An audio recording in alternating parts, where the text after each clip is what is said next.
કેમ છો મિત્રો? Good evening. આજે હું તમારો કીર્તિભાઈ સ્પેશિયલ વિડીયોનો ટાઈમ કાઢી અને તમારા માટે વિડીયો બનાવવા માટે આવ્યો છું.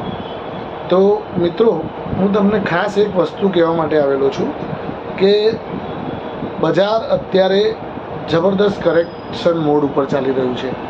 ગઈકાલે પરમ દિવસે બજારે કરેક્શન આપ્યું, ગઈકાલે બજારે તેજી આપી, આજે ફરીથી બજારે કરેક્શન આપ્યું. એટલે મેં તમને પહેલાં પણ કહ્યું હતું મિત્રો, મારા જૂના વિડીયો તમે જોજો, એના અંદર મેં તમને કહ્યું હતું કે હંમેશા બજારની અંદર તમારે સતર્ક રહેવાનું, કોશિયસ રહેવાનું. એકદમ તેજીના મૂડમાં ના આવી જતા, નહીંતર તો નુકસાન કરી બેસશો તમે. એટલે જ મિત્રો હું તમને કહું છું કે શેર માર્કેટની અંદર અધીરાઈ, ધીરજ રાખવાની. એકદમ આમ અધીરિયા જીવના થઈને આમ કૂદી નહીં પડવાનું, પેલો કમાઈ ગયો ને હું રહી ગયો.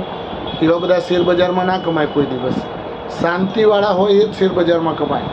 અને મગજમાં એક તૈયારી રાખવાની કે કરેક્શન વાવાઝોડું આવે તોય ડરવાનું નહીં. આવી તૈયારી સાથે શેર બજારની અંદર તમારે ઉતરવાનું.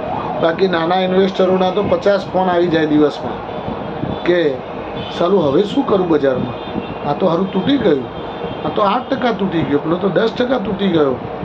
અરે ભાઈ, 10% તૂટે એટલે નોર્મલી 10 લાખ રૂપિયા તમે રોક્યા હોય, સીધા 90,000 થઈ જાય.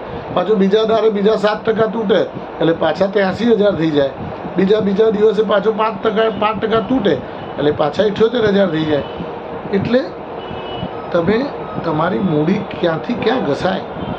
એટલે હંમેશા હું તમને કહું છું મિત્રો કે હંમેશા સારા શેર્સની અંદર ઇન્વેસ્ટ કરો. ભલે મૂડી ઘસાશે પણ પાછું ઉપર આવવામાં પણ વાર નહીં કરે. જેવું બજાર પાછું તેજીના મૂડમાં આવ્યું નથી કે પાછા એ ફ્રન્ટ લાઇન સ્ટોક્સ ઉપર આવી જશે. એટલે જ હું તમને કહું છું મિત્રો કે હર હંમેશ તમારે રોકાણ હંમેશા ફ્રન્ટ લાઇન સ્ટોક્સની અંદર કરવાનું અને કોઈ દિવસ બજારમાં ડરવાનું નહીં. કારણ કે બજાર છે, બજારમાં વાવાઝોડું તો આવવાનું. મેં તમને પહેલાં પણ કહ્યું હતું કે મને કરેક્શન દેખાઈ રહ્યું છે. ભલે તમે બધા તેજીના મૂડમાં આવી ગયા હતા કે 22,600 નિફ્ટી થઈ ગઈ, હવે તો 23,000માં વેચ છેટું છે. આવા બધા મેસેજ આવતા તમારા ઉપર કે હવે તો અમે ખરીદી કરીએ. પણ ભાઈ, જોઈને ખરીદી કરો. તમારા મૂડી રોકાણને સેફ રાખવાનું પહેલાં વિચાર કરો. કારણ કે શેર બજાર છે, શેરની અંદર શેર બજારમાં ઘણા લોકો એવા પણ મારી સામે દાખલા છે કે લાખ રૂપિયા રોકીને આવ્યા હોય 12,000 લઈને જતા રહે. લાખના 12,000 ના થાય એના માટે હું તમને સલાહ આપું છું મિત્રો કે વારે ઘડીએ તમારી સમક્ષ આવીને મારે વિડીયો બનાવવા પડે છે કે મારા સબસ્ક્રાઈબર મિત્રોને કોઈ પણ જાતનું નુકસાન ન થાય અને સાચી સલાહ મળે. કારણ કે ઘણા લોકો તો ટિપ્સ આપીને રવાના થઈ જાય, ભલે ને કહેશે પણ હું તમને આવા માર્કેટની અંદર કેવા શેર્સ ખરીદાય એના વિશે હું તમને માહિતી આપું. તો આવા કરેક્શનવાળા બજારની અંદર જે ઇન્વેસ્ટરો છે, જે ટેન્શનમાં આવી ગયા છે, એમના માટે સારા શેર્સ ખરીદી કરવાના.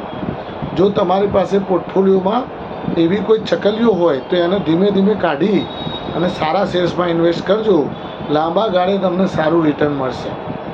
હિન્દુસ્તાન યુનિલિવર, પાછા એવું એ પૂછશે કે હિન્દુસ્તાન યુનિલિવર તો ચાલતો જ નથી, એ તો લો ઉપર ચાલે છે. ભાઈ, એવા જ લેવાય શેર્સ, આવા જ પકડાય.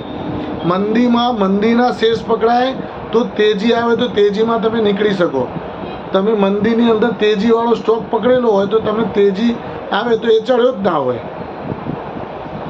એટલે મિત્રો, Hindustan Unilever, Dabur India, Vedanta limited,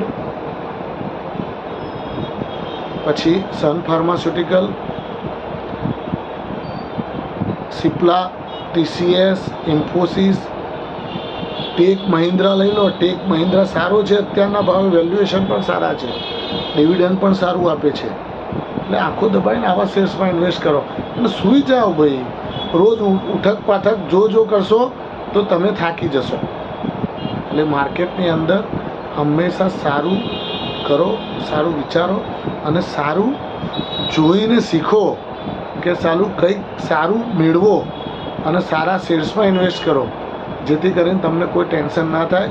અને આવો વિડીયો તમારા મિત્ર સર્કલમાં મોકલી અને સબસ્ક્રાઈબ કરાવવાનું ના ભૂલતા, જેથી કરી એમને પણ નુકસાન ન થાય અને એમને પણ સારા શેર્સની માહિતી મળે તો એમના કોઈ રિલેશનમાં એ પણ એ વિડીયો બતાવીને સારા શેર્સ લેવડાવી શકે.